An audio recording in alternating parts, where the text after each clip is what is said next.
It's that time of the month where I talk about all the manga titles that I read, though this month includes quite a bit of manhwa, which was really exciting, as well as the high amount of books I just read this month in general.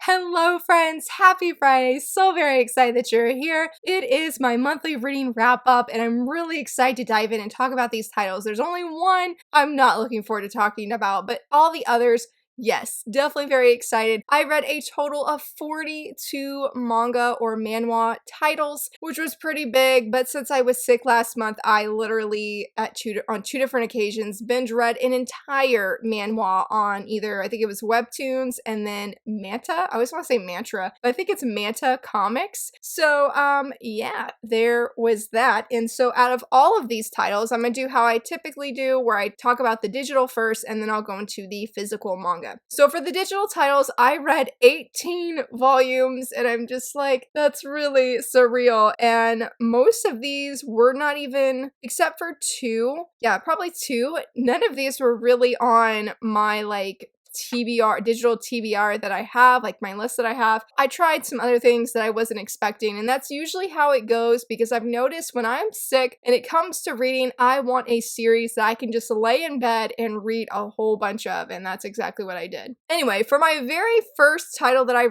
read Boss Bride Days Volume 2. I decided not to continue this series, but not because I didn't enjoy it. I really enjoyed this second volume. I was excited that we were actually going to be seeing more of, I think his name's Rayo, I think that's how you say that. He is the guy on the cover, but I was very pleasantly surprised that we also got to see Ryusei, I think that's how you say his name. I'm not 100% sure, but he is the young man that has glasses. He's not on this cover, but he's on the cover of volume 3. I did not expect to see a lot of him, neither did I expect that I would actually come to like his character because of the three brothers, he was my least favorite. I very much continue to ship Sakura and Shusuke, I believe is his name. He's the first guy that's on the very first cover. I absolutely love him. He's amazing. Yes, but I decided to hold off on buying any more of these volumes until I could get them on a digital manga sale because I'm like, Laura, you are paying $10.99 for these volumes and they're digital only. And I was like, I love this series. I've really enjoyed finding this like reverse harem Yakuza otome game kind of story. It's really great. It's a lot of fun, though I was surprised in this volume there were actually some really deep situations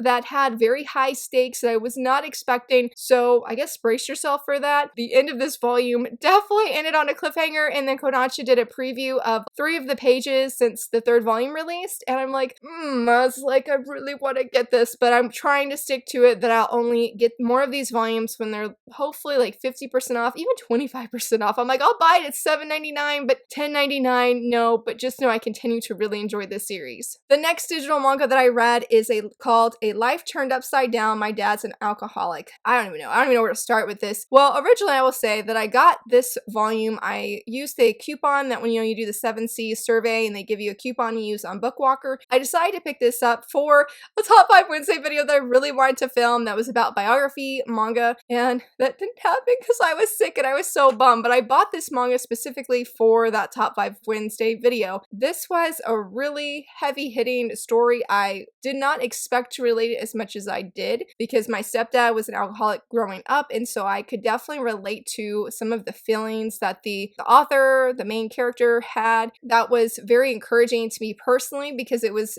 encouraging in the sense that I was not alone. I mean, my dad's not an alcoholic anymore, but the feelings that she felt, because I definitely didn't know anybody growing up at that time that had a parent that was an alcoholic. So hearing her struggles really was like, wow, I was not the only one that has felt that way. So that was really, I'm hesitant to use like a good word here, like good or powerful. Yeah, powerful actually worked. That was very powerful. But it ended on a sort of depressing note. Well, maybe not depressing. It just was not very hopeful. And it definitely left me thankful that me and my stepdad have a much better relationship and that he has been sober for many, many years now. That was not quite the same case for the creator in her story. So it was really hard-hitting seeing how things were at the end. I don't know if I'd recommend this. Like, you definitely need to be in a good place because it definitely made my mood plummet because it's been a while since I've been down that road and thinking about those thoughts and some of the, I don't know, my husband and I have talked about some of the verbal abuse that I endured during that time. And so after I read this, I definitely was like, husband, I need to talk to you about this because there's a lot on my mind right now. And I'm like, this was a lot to take in. But I did like overall what I read. I think I gave it 4 stars just because like I said I could relate to certain parts that were very empowering to me and knowing that I'm not alone. But there were other parts that I'm like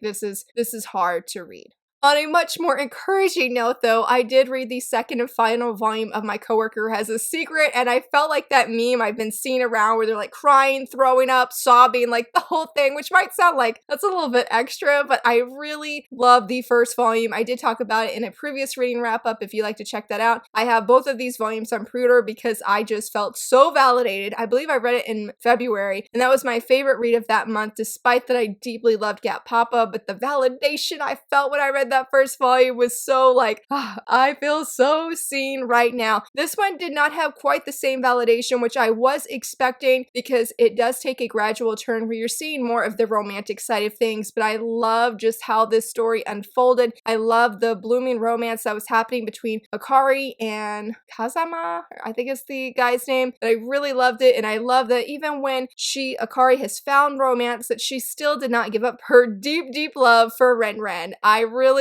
like that, and how she still was wanting to go like to his events that he had, still buy merch of him. I just was like, girl, yes. So I really love this. I would definitely highly recommend the series. I'm very much looking forward to my physical copy coming because I got an early copy through Tokyopop or from Tokyopop. So shout out to them because it was such an amazing series. I deeply loved it. Like, yes, it was so good. The one manga that I did not like that I read this month was Wolf Girl and Black Prince. It's been a really long time since I have given a manga a 1 star. This manga was it. I do not recommend it. It was a real struggle to get through it, and I'm proud of myself that I even made it through it because I have never met such a red flag hero like I have with Kyoya. That dude is a straight red flag. We're talking about like when he meets our heroine Erika, that he tells her that you need to woof for me because you're my dog now and I'm your master, so go ahead and bark. And I was like, yo, I am out. Like, this is not a good relationship. That is not a good way to start a romance. And that's not the first time he tells her that she is his dog. And I just like, no. So I do not recommend it. Yes, there were some parts near the end, and there was one scene that I actually did like, but I was just like, no, you're not gonna have this hero treat this heroine this way and then give us a hint of his backstory and why he probably acts the way he does. Like, no. Nothing can justify his actions to me. I cannot get behind this, so I was already determined that I'm like, I'm not gonna buy anymore. I got this through NetGalley online, so I read a digital copy. I'm like, I am not going to read these physically. I am not going to see what happens next. Like, I just don't need to know. Like, he's a red flag, guys. That's all I can say. I've had a few people tell me that they're like, well, despite things that happen, it does get a little bit better. And I could foresee that happening, but it personally was just not for me. I'm like, there's plenty of other fluffy romance out there with wonderful heroes who are not red flags. Because interestingly enough, this is by the same manga of Imakoi, Now I'm in Love. And I don't know. I don't know. I just don't know because Yagyu is one of the best heroes in shoujo manga, the most gentleman. He's very swoon-worthy, he's very respectful, and I'm just like, Kyoya is 100% opposite, so I do not recommend checking this one out. If you do, more power to you, and if you do like this series, I am very happy for you, but this was not for me. The next digital manga I tried was Nina the Starry Bride, because if you guys, I hope that you knew about it, but Kodansha had a huge digital manga sale last month where literally over 100 manga volumes were on sale for free. I decided to try Nina the Starry Bride because the physicals are coming out later, I think this October, and I have been very on the fence about this because I know this is like an ultimate love triangle and people have said it's a very good one, it's a very compelling one, and I'm like, I am not ready for the angst, but I decided to give it a try and I was very pleasantly surprised. I actually really enjoyed this first volume. I really love Nina, like right from the beginning, and just that first chapter, I was completely gripped into her story. I wanted to see what was going to happen to her because short story, she was basically living in poverty and then she is sort of like kidnapped and now she is filling in for this princess because she looks just like her. There's a lot of political things involved with that, so it's really a short not the best explanation of the story, but because of how she's gone from poverty and now she is this princess, and you have all these political things happening there, and she's part of the royal family. I just loved how she stayed true to herself. I did like the prince that we meet. I am on the fence if I want him to be the end game, because I have not met the second guy that is the love rival, love interest. I have not met him, but I just didn't approve of all the actions by this said prince, so I feel like volume 2 is gonna be the one that leaves me more certain that I want him to win Nina's heart, or more uncertain that I don't want her or him to win Nina's heart. I know that volume 2, based off of the preview that I saw on Amazon, that it does go down more of a little bit romantic butterfly kind of path, so I am really looking forward to that, and I do plan to actually pick up the series physically after reading this first volume. Now we come to the first manhwa title that I binge read that I was not prepared to, and that was My Gently Raised Beast, volumes 1 through 9. They're all available on WEBTOONs. I think right now we're just doing sort of like side stories, which has been so good. Like, I love the latest chapters we've been getting of the side stories, but I love this so much. Well, here's the funny thing. I had actually tried the physical volume 1 in stores at Walmart of all places. I skimmed through it and I'm like, I just cannot get into this. But then when I was sick, I was like, you know what? I'm gonna give it a try. I wasn't super sold in the beginning, but then I read the whole thing in 2 days. I think it was like 100 episodes or something, and then I just could not stop thinking of this story. I just was like, I miss these characters. I really love some of them, like Lart, Prince Lart.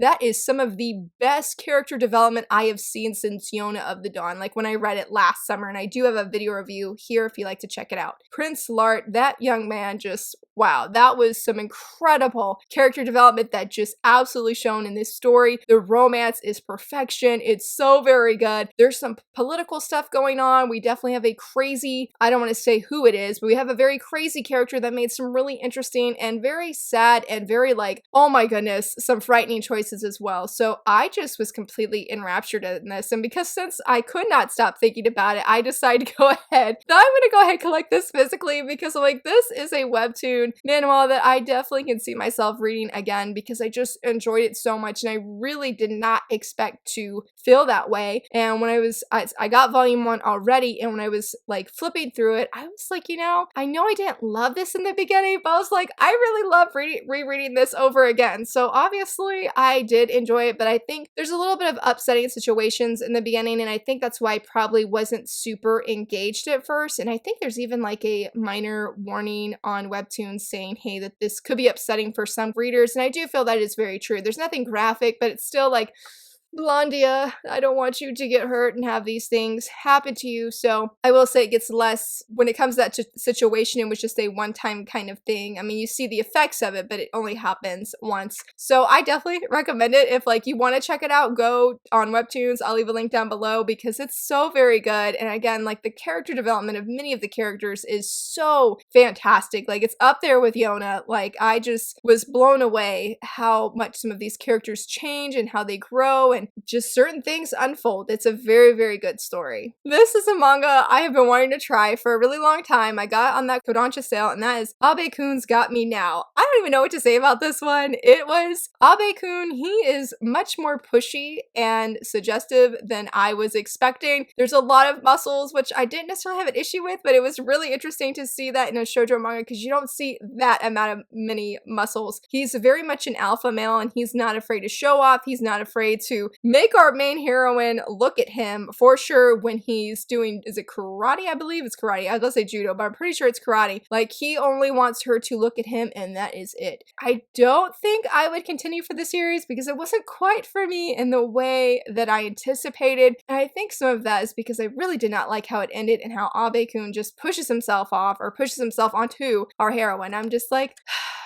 no, I couldn't quite get behind that. So I'm not sure what happens in future volumes, but I'm not curious enough to spend the money to actually see. But it was a fun read to try for free. I definitely don't regret trying it out, because there were some funny moments and the art was really good. I think it's probably continues to be a fun series, but I just like, if he could just be a little less pushy, I might enjoy it a little bit more. This volume now has been on my TBR for such a long time. I'm pretty confident and sure that I did talk about this in my video of digital manga I would love to see printed, and on there was Mr. Bride. I finally tried it and it was everything I anticipated and hoped it would be. It was such a fun read. It's very chill and calming and relaxing, but it has so much humor that I deeply loved, and I love the gender roles reverse. It was such a blast. I love the characters. Hayami, who is the heroine, and how she just has sort of like this other lifestyle from when she's at work. And then Yamamoto, he was a great hero. I love how respectful he is, and just my heart was breaking for him a little bit as the volume went on, because I'm just like, he has a heart of gold and he is just struggling because our heroine, she just don't realize. She just doesn't realize. She's very naive, innocently so, and I did like that part of her character, but I just still felt bad for him because I'm like, oh my goodness. But it was so much fun. I definitely would love to check out more volumes. Again, it was everything I was hoping and expecting it would be, and I hope that maybe there's a chance we could actually get the live action that just got announced in Japan, that one day we'll get it here in the States, because I think it'd be so fun to see this story unfold on screen. For my last and final digital manga, which also happened to be a manhwa that I binge read in 2 days, was The Beauty and the Beast, and I read this on Manta Comics, not Mantra, Manta. This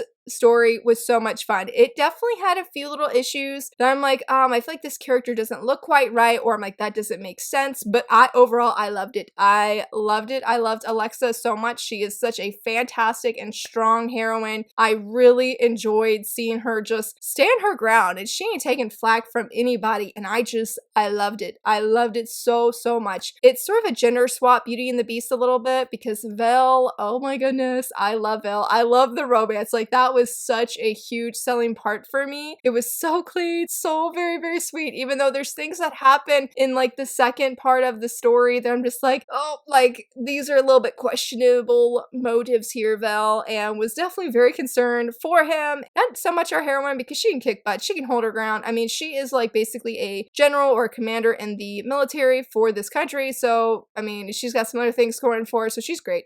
Like, there's not really much for me to even worry about her, so that was also a very cool and fun part of her character, because I'm like, we don't typically see like female characters. I mean, I think of Full Metal Alchemist, that instantly comes to mind, but outside of that, I feel like we don't typically see female characters that way. They're in these military like roles. So Full Metal Alchemist, yeah, seems, well, no, Kaiji number 8, can't forget about Kaiji number 8, but I feel like it's just not very common, so it was really refreshing to see it in this story, especially since she's still very feminine, and she has to, and she's a princess, so she still has to stand her ground in this political world that's going on, and there's some magic going on, and then there's stuff with her backstory and her finding out things about her family. There was a lot of stuff that was happening, not that it was overwhelming, but I just, oh, the romance was definitely the best part. But I loved this story. I would love to see it printed, and I definitely feel it's one I will reread again, because I just had so much fun reading it and love these characters so very much. Alright, now we are going into the physical manga, and the first physical manga title that I read was Imakoi Now I'm in Love Volume 5. What is there to say about this series? It's just so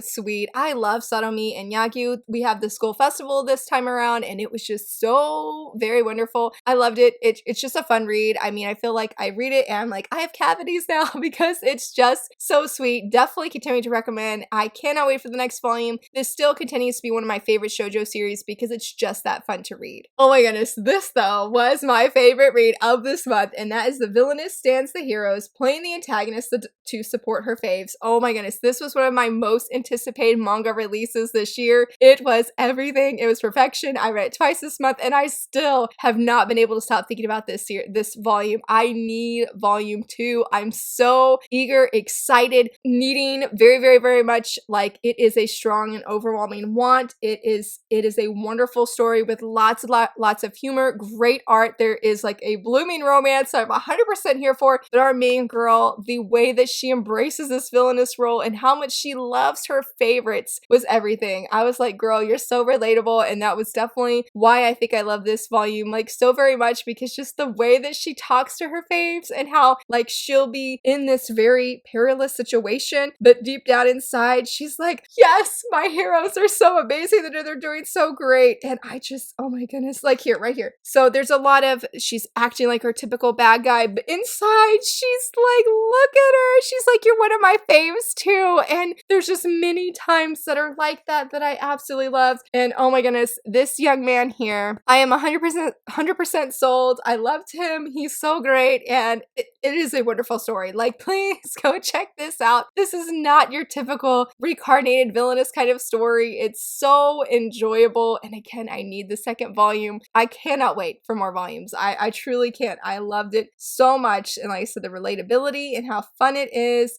great. It is fantastic. I cannot recommend this enough. I am so excited that I finally read this series, and that was volumes 1 through 7 of Those Not So Sweet Boys. Yes, I finally read it. I'm slowly but surely working on the video review I had for it when I did the poll a few weeks ago and asking, do you guys want to see a review of this one, or do you want to see Alice in the Country of Hearts? Alice in the Country of Hearts 1, and if you like, check out the review. Here it is. I was so excited that, I mean, I wanted both of them to win, but I was so excited to get that video up because I love Alice in the Country of Hearts. But I also love Those Not So Sweet Boys. Yoko Nogiri continues to be one of my favorite mangaka. She's just so wonderful, and this love story was just as deep and wonderful as her other series have been, like Love and Focus, and I'm blanking on the other one. Oh, That Wolf Boy Is Mine. Like, there were great characters in this, and I love getting some of the backstories and the motivations of certain characters. Even though there was volume I definitely wanted to throw at the wall because I was just like, why did this character make the decision that he did? I'm not happy about this at all. I did not throw my manga. There was no manga that was injured or damaged during the reading of this series, but it was so great. The ending was everything I had hoped for. I love the romance, the friendships. There's just so many wonderful things about this story, and I definitely am eagerly looking forward to getting this review up this month. So please stay tuned to that, or for that I mean, because it's a very wonderful series. I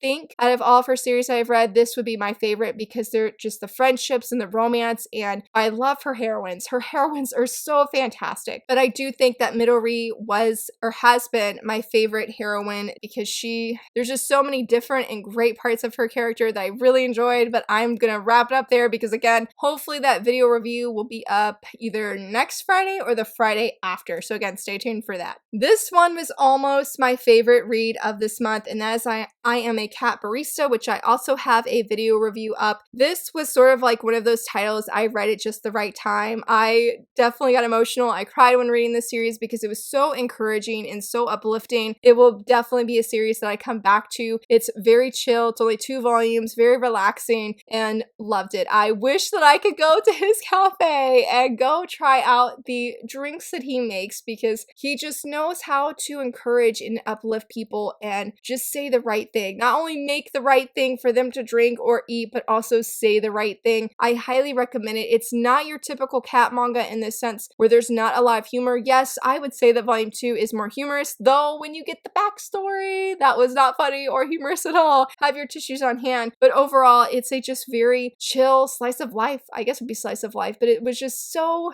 encouraging and again, just so uplifting that I'd highly recommend it if you're just sort of feeling like, oh, I need something that I can just turn off my brain and unexpectedly be encouraged and just be able to just not have to think too hard on anything, then this would be a great series to try out, especially if you love cats. I mean, I don't super love cats because I'm allergic to them, but this series was just everything, and it was so good, and again, I highly recommend it. Oh man, I don't really want to talk about this one because I know so many people who have loved this manga, and that is Call the Name of the Night. Now, I think this is a wonderful story. I just want to say that I did not connect with this story in the sense that I think I was supposed to connect with, because when I read the prologue, I felt that our young main character, I thought that darkness represented depression, and because of that, or like anxiety, I really related to her in that regard. But then as I was reading, I realized that darkness or night just represents night, and it really threw me for a loop. So I would actually love to go back and read Mira's story because the art is absolutely, hold on, that's a spoiler. Let me go back so I do not show a spoiler. Mira is beautifully drawn. She's a bright and beautiful young girl. I just wish I had not struggled the way that I did, where I just I connected with the story, but just probably not the way that was intended. And so I did not know how to get out of that rut of seeing night as night. I just couldn't seem to overcome that hurdle for me personally. But I think it's a wonderful story. I by no means did I think it was bad or anything. Like I said, I just connected with it in a way that I sort of wish I wouldn't have connected it with, because I think then I would have appreciated the story more. I've heard many people say that it gives those Studio Ghibli vibes, and I definitely think that is true in that regard. Also, this has to be one of the prettiest manga covers, rivaling Witch Hat Atelier? I think it's how you say that. I feel like that is like the most stunning, beautiful manga out there. Like there's just not anything that can compete, but I feel like this manga can. I feel like it stands right up there on its own 2 feet of the most beautiful manga that I've ever seen. So I would say give it a chance, but just keep in mind that night is night, and that's all that night is. I mean, maybe there's something else, but it's not in the way that I thought it was. Now, coming in with the most trippy manga that I still have ever read, that is Coffee Moon Volume 2. I didn't quite enjoy this one as much as I did Volume 1. Volume 1 had just such a special vibe to it. This one still has those special vibes, but there was one of the girls that we meet, I just didn't appreciate all of her actions, to be honest, so it did sort of take my enjoyment away a little bit. But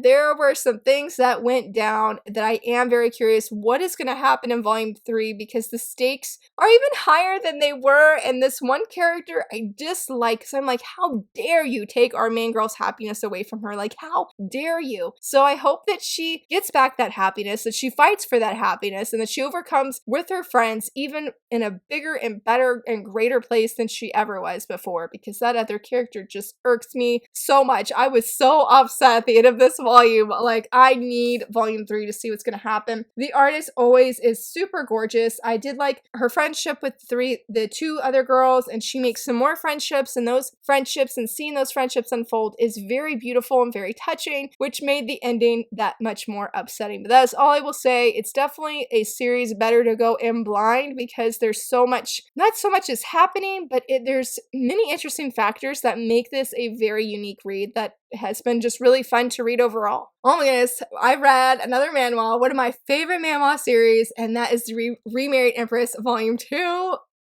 There were so many things. I can't talk about this one without going to spoilers. Yes, it does have water damage. No, we will not talk about that, because I was so sad. It's the first time I've ever had to use a hairdryer on my manga before. Oh, the art is so beautiful. And Prince, or Queen, excuse me, the Prince, or the Emperor, we ain't talking about him, or Rashita, though we all know her nickname is Trashita, and rightfully deserved. Sorry if nobody agrees with that. This Volume 2 was so great. I think the only complaint I had was there was not enough of our main girl with Queen. I wanted more, though he is on the cover. Well, he's more on the back cover than the front, but it's so good. Still highly recommend it. I cannot wait. I love them so much. Like, yes, it's so good. This is another one that's on Webtoons. I read this one in 2 days as well. Never expected to love it as much as I do, but I highly recommend it. It is so good. The politics, the intrigue, and the romance, everything. It is absolute perfection. Absolutely love it. The highly anticipated and the final volume of Orange to You, Dear One. I read that and it was really good. I think I gave this 5 stars. It's like a bittersweet kind of ending, to be honest. I had reread the previous volume a little bit before this one. I don't recommend reading that because, oh my goodness, my heart was just,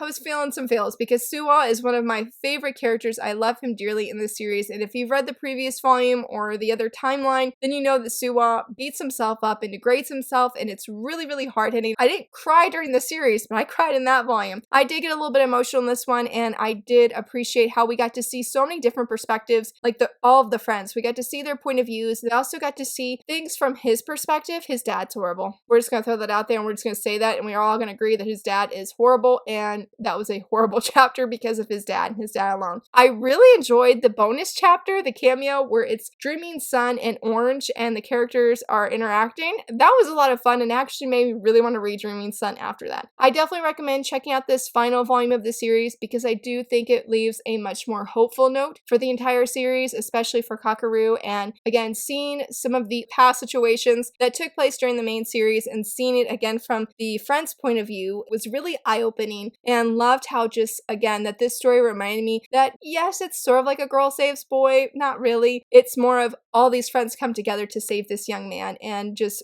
pour hope and love into his life. And I was reminded of that, and it reminded me how wonderful and how beautiful this series is. Definitely recommend checking out if you love the main series. This is another series that I decided to try on a whim. Absolutely loved it. In my top 3 favorite reads of this month, and that is The Eccentric Doctor of the Moonflower Kingdom. This is so funny. Oh my goodness.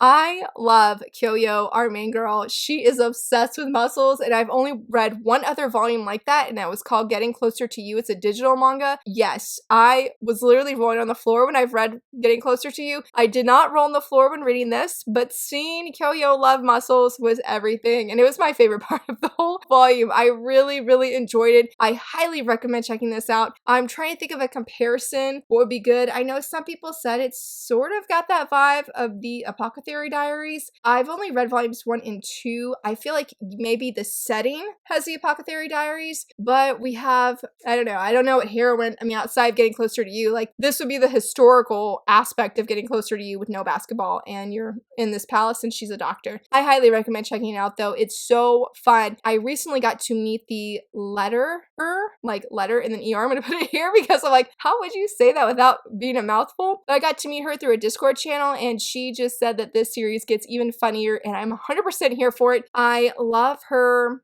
He's a friend, he's a family friend, and he helps her as a doctor. I love her friendship with him, which is not this guy, but I will say I ship them already. There's no romance in this volume, but it's the one thing that I am most looking forward to in the future volumes, at least I think, because I really love how she has such a huge heart for helping people. And I love this guy. He's one of the first prince, I believe. He has such a huge heart as well to help his people, and it's been very interesting seeing medical and medicine side of things, why and how he wants to help his people, and how our girl here can help with that situation. I really loved it. The expressions are so funny as well. Like this volume, guys, is so good. So I feel like maybe this was my second favorite read of the month. I love I Am a Cat Barista, and I feel like it's at its own level in the sense of how it encouraged me and touched me. But this is another volume that I just cannot stop thinking about. I have volumes 2 and 3 on pre-order, and I'm just like, please quickly release like through the whole series. It's just so fun, and highly recommend this one as well. Of course, I have to talk about this one, and that is The Condition Called Love. I didn't quite enjoy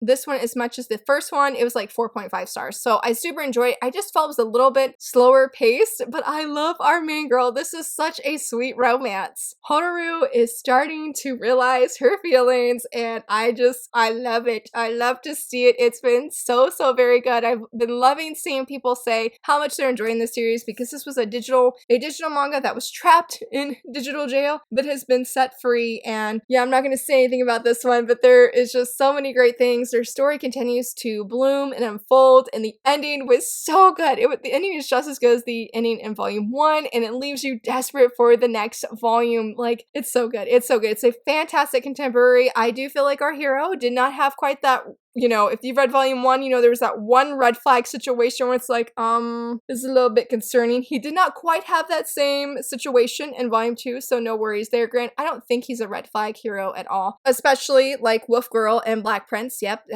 that's a red flag. That's a red flag. So I definitely don't feel those vibes here. Lots of sweet moments, and again, just seeing our heroine Hotaru, her starting to realize her feelings is so deeply satisfying. Cannot wait for volume 3. I have another cat manga, and that is Ex Yakuza and Stray Kitten. This was so cute. This was so cute. I love Jin. I feel like we have more focus on him. I'm 100% here for it. I love him. Let me just look at him.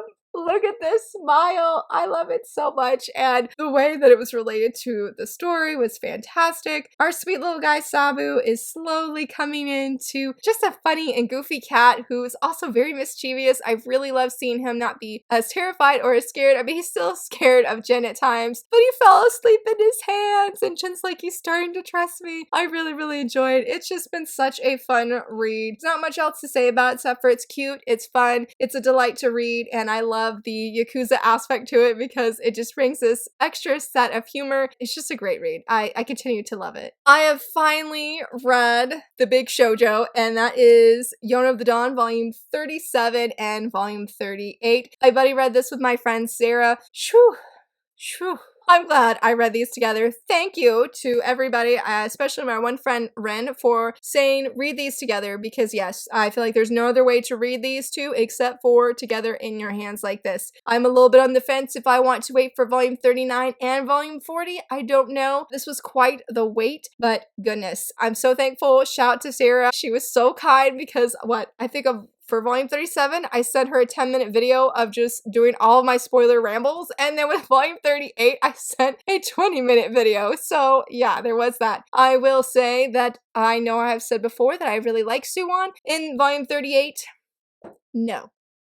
No and no and no. There was one line that he said that was, she said, his saving grace from leaving me from not absolutely hating this character. So that really says a lot of what happens in these two volumes. The art is wonderful. We got to see our old men, our old guys, which I absolutely love. We got to see some things with the dragons and angst things, fears, scary things happening, and like, oh my goodness, but also some humor, so that's always good. I gave volume 37 5 stars, and then volume 38 I gave 4 because when Zeno has to use his power, it always leaves me an emotional wreck, and that was really hard to see. Otherwise, it's a 5-star read. I really, really enjoyed it. Very much looking forward to more volumes releasing. For my last and final read, that was A Galaxy Next Door, volumes 1 through 4. You guys voted on this, and this one had overwhelming votes, so don't worry if you were like, I wanted you to review The Most Radical Last Boss Queen. I am going to be reading that actually later today after filming this video. That review will be coming here soon, so definitely stay tuned for that. And if you want to see the review for Galaxy Next Door, it was actually my previous video that it was last Friday because I forgot about Wednesday. I really enjoyed this series. I loved volume 1 and 2, but I adored volume 3 and 4. Like, I am on this hype train, cannot wait for volume 5. It was such a delight to read. The siblings, the mutual respect between each other, and just the adorableness and the awkwardness between these two as an adult romance has been so satisfying and so beautiful. I highly, highly recommend if you are looking for a series that is an adult fluffy romance with family themes, family vibes, and just a great story. Especially if you love seeing characters write their own manga and work on manga, this is one definitely to check out. Phew, that was a lot of manga titles, and hopefully I talked about all of them well. If you have any questions or anything on any of these titles that I read, definitely don't hesitate to ask and let me know down below. I'll be happy to answer them, though I will refrain from giving spoilers publicly because sometimes nobody wants to see that. I know, but I don't. Anyway, let me know, have you read any of these titles I've read? Are there any manga recommendations that you would give, or manwa, or you're like, hey, just want to share this with you? Go ahead, I would love to hear from you, friends, and if you enjoyed this video, please give it a thumbs up and subscribe. Thank you so much for watching. Bye!